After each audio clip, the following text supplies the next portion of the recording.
In this unit, you studied language for speculation and deduction. Let's take another look.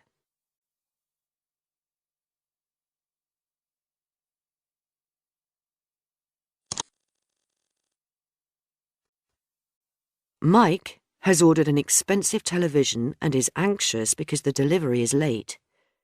He expresses his concern to his friend Caroline. Listen. I've been waiting all day for the courier to deliver my TV, but no one has turned up. I'm quite worried. It should have arrived by now.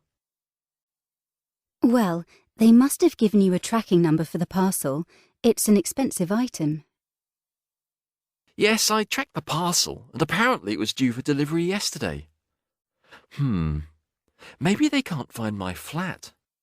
It is a bit out of the way. Oh, honestly, Mike, all courier vans have sat-navs, so they're hardly going to get lost. They'll probably bring it tomorrow, safe and sound. Mike says it should have arrived by now.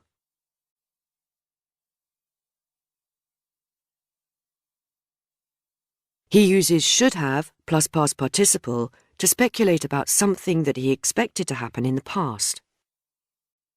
Caroline says they must have given you a tracking number for the parcel.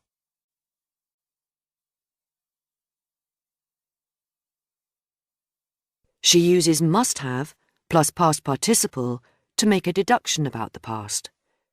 She thinks it's logical that he would have a tracking number because it's normal for expensive items. Caroline says they're hardly going to get lost.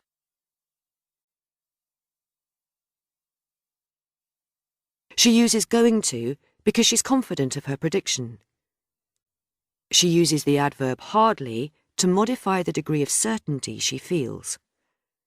Hardly going to means the same as surely not going to. Caroline adds, they'll probably bring it tomorrow safe and sound.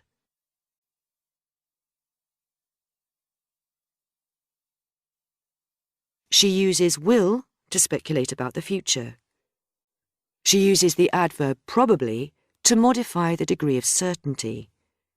She feels it's quite likely that it will arrive tomorrow.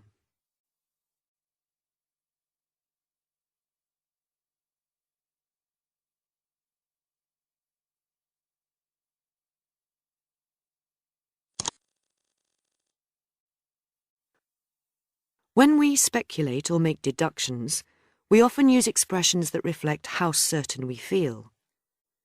Look at a table.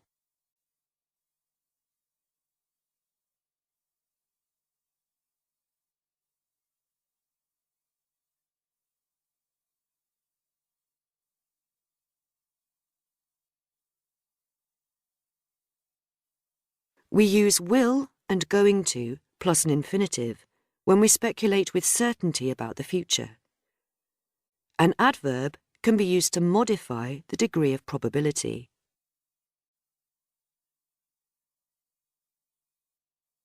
We use will have plus past participle to speculate about past actions that have an effect on the present.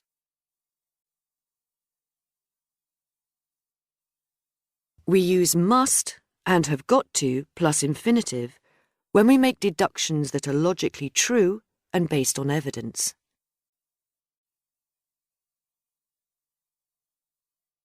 We can also use must with have plus past participle to make deductions about the past.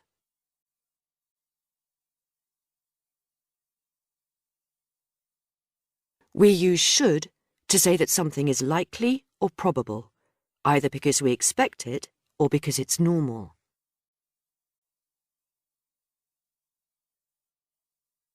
May well is similar to should, but it's more certain.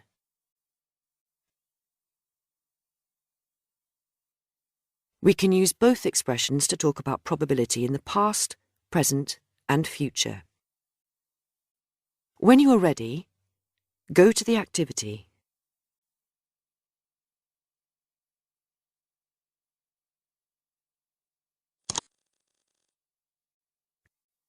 Is the grammar correct?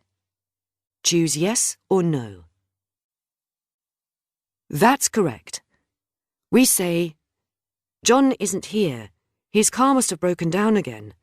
And I'm hardly going to say something like that. Look at the sentences again. We say, John isn't here. His car must have broken down again. And I'm hardly going to say something like that.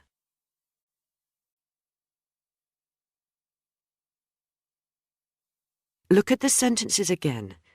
We say, John isn't here. His car must have broken down again. And I'm hardly going to say something like that.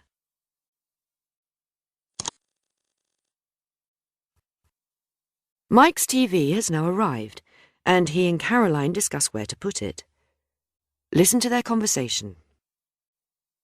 Well, the TV can't go there because of the window, but it might fit against that wall between the two bookcases.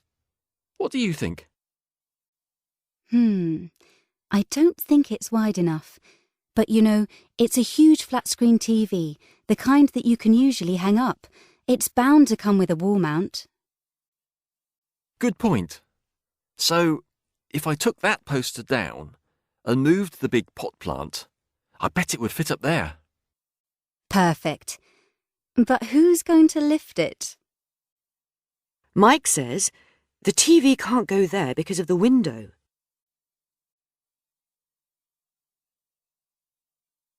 He uses the modal verb can't to say that it's not possible for the TV to go in front of the window. Mike adds, it might go against that wall between the two bookcases.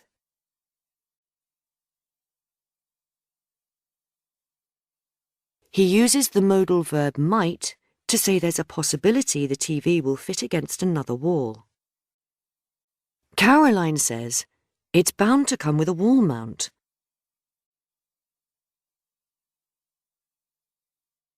She uses the expression is bound to because she's making a speculation that she's certain about. Mike says, I bet it would fit up there.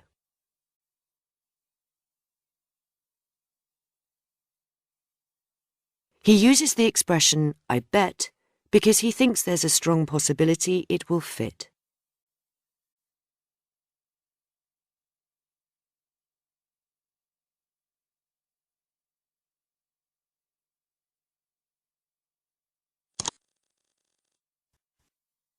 Look at a table with more expressions used for speculation and deduction.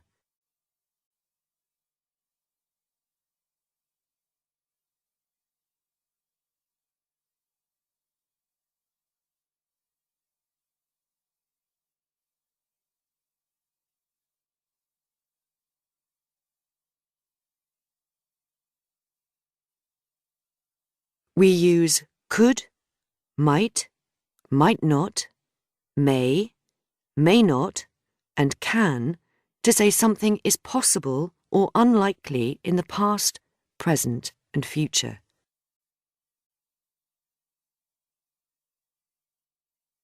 We use could have plus a past participle to say something was hypothetically possible in the past.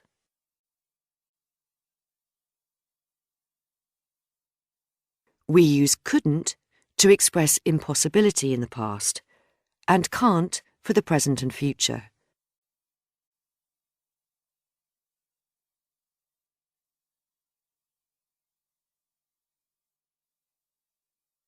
We can also use these modal verbs for logical impossibilities. For the past, we use can't or couldn't plus have plus past participle.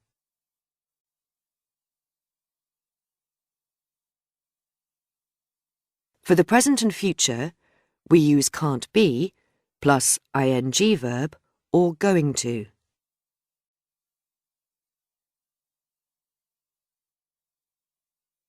We use couldn't have plus a past participle to talk about a hypothetical past.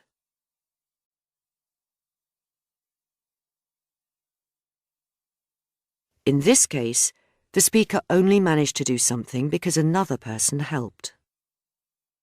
There are other expressions we can use to speculate and deduce. He's bound to know the answer means I'm sure he does. You can tell that he's done this before means it's obvious he has. For things that are likely, we can use be likely or highly likely that. I bet, I reckon, or I'm quite sure that. For example, it's highly likely that we'll have to cancel the meeting. There's an outside chance that they'll give the job to someone else. Means it's only a small possibility. We can also say a slim chance. There's a good chance that I'll get the job means that it's likely. For something that's very unlikely, we can use there's no way or it's highly unlikely that. When you are ready, go to the activity.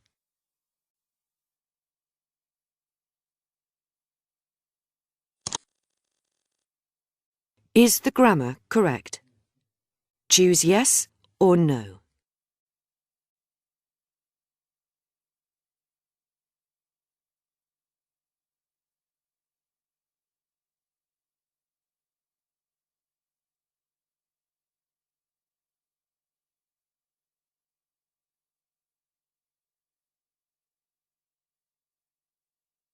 That's correct. We say, you were in Paris last week. Me too. We could have got together. And look at his expression. You can tell that he's confident.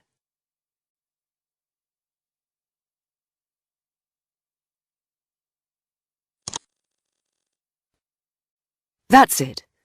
You've finished the language check. Well done. You can use it any time you want to revise the language of speculation and deduction.